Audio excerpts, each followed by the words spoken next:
وا دنیا اے دنیا تا خدا خواږه خواږرونه هم پرې نه ښودل. الله اکبر کبیره. د عیسی علیه السلام واقعه ته بیانوم چې د دې دنیا د وجې نه سو یاران یو بل له زخر ورکړه ولاړه دنیا په قضې پاتې شوه. دا په کوټه کې زه خو د پلار ته ویم چې خدای پاک طالب الله څومره اجر درکوي، بس صبر وکړه په دې صدمه باندې. ډاکټر صاحب ډېره غټه صدمه د باندې راغلې ده، د اولاد غم نه دی. الله اکبر کبیره. خو ډاکټر صاحب ستا د ټول عمر عبادت یو خوا کا او په دې صدمه چې تا صبر وکړو کنه باس دا بل خوا کا. ما تا ټول روان یو غزدی به مقرره وه.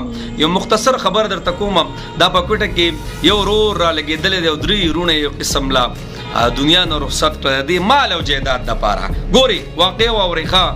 عیسی علیه السلام په لار باندې روان دی که نه، نو یوه خزانه وغیره پرته وه، مختلف روایت دي ښه، خزانه پرته وه. نو یو درې کسان تی پاتې شو، یو درې کسان. عیسی علیه السلام ورته وایي ګورې قلار شي، دنیا د قلار شي دی قلار شي، خو هغوی قلار نه شو پاتې شو دي. او عیسی علیه السلام او هغه نور ملګري ورسره روان شو داسې. اوس دا درې ملګري په دې کې دا دوه ملګري په یو سیډ او دا یو ملګری په بل سیډ.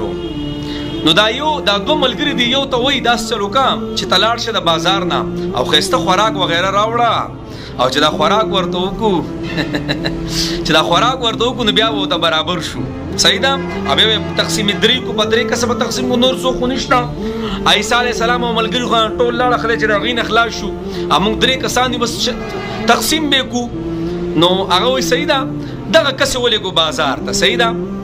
دا بازار ته چې دا کم کس لاړه دی وایي راشه په دې خوراک کې ورته زخر واچوه زخر، او بس دوی به وخوري او زه به یې نه خورم، زه به ورته وایم چې زه موړ یم وغیره وغیره بانه مانه به ورته وکړم. دوی به یې وخوري او دا ټول مال به ماته پاتې شي. الله دا دنیا ده ښه. څه څه نه ښیي ما او تا ته قسم دی، بس رور را باندې مړ کو، پلار را باندې مړ کو، یاران دوستان را باندې مړه کړه. الله اکبر کبیره. د اسلام نه پارېغ کړي یو قسم لا دا دې دنیا او دې وړې خېټې یقیني هر څه رانه هېر کړي دي بس. نو ده ورته په سالن کې زهر واچو زهر.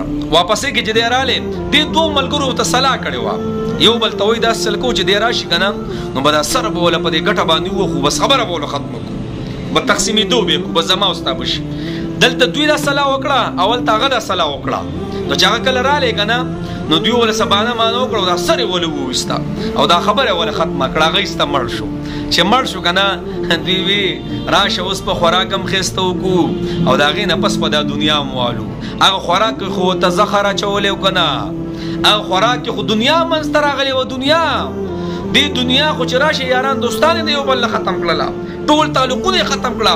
مړه پلار د بچو نه سر ټکۍ نه خیال لیکلی سي. پلار ته خلک پلار وایي، نه مې پلار وایي د دې دنیا په سر باندې. رور مې وایي نه چې د یو سینې نه پیس کړي، مړه د یو بل سره خپاړې کړي. هغه خویان دی د دې مال د وجې نه په کورونو بندي شي که بندي نه شي، بندي شي که نه دا دې مال د وجې ده. نو هغه چې کله مړ کو که نه د هغې نه پس راله ښایسته او روټۍ ته کېناستله او چندواڼې یې وکړله، بس هغې مې ایسته مړه کړه. عیسی علیه السلام واپسې کې رالی او چې ویې کتل ورته که نه الله الله الله درې واڼه پراته دي او هغه دنیا په دې منځ کې پرته ده. عیسی علیه السلام خپلو ملګرو ته وایي نه دا دنیا ده دا وګوره که نه ساجبه مرګونو ته خلک ورسول. نو یقه دنیا پاکه ځای دنیا پاتې شوه، پاکه ځای.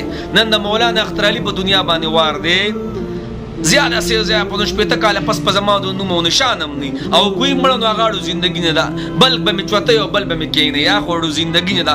الله خو د محتاجو زندګي اړو چاله ورکوي نه، بس اقه دنیا به اقه شیرګړ بازار به یو آباد وي، خو زه به پکې نه یم. نو غرض مې دا دی چې دې دنیا ډېر خلکو خوړله. ډاکټر صاحب یې پیره بیا الله دې تعالی صبر درکړي، الله یې دله صبر درکړي. ډېر غټ غم د باندې راغلی، خو بهر کې ډېر داسې واقعیات شوي دي، نور ته نه یم ویډیو اوږدېږي. الله یې تاسو له صبر درکړي. او جناب په دې دنیا باندې خپل خپلوان خپل رونه نه پرېږدو. دا دنیا ډېره لعینه ده. الله قرآن کې فرمایي کو چېرې یره نه وه ستاسو د مسلمانانو نو دې کافرانو مې دا دیوال هم د سرو کړی وی. د ماشي د وزر مطابق د دې حیثیت نشته.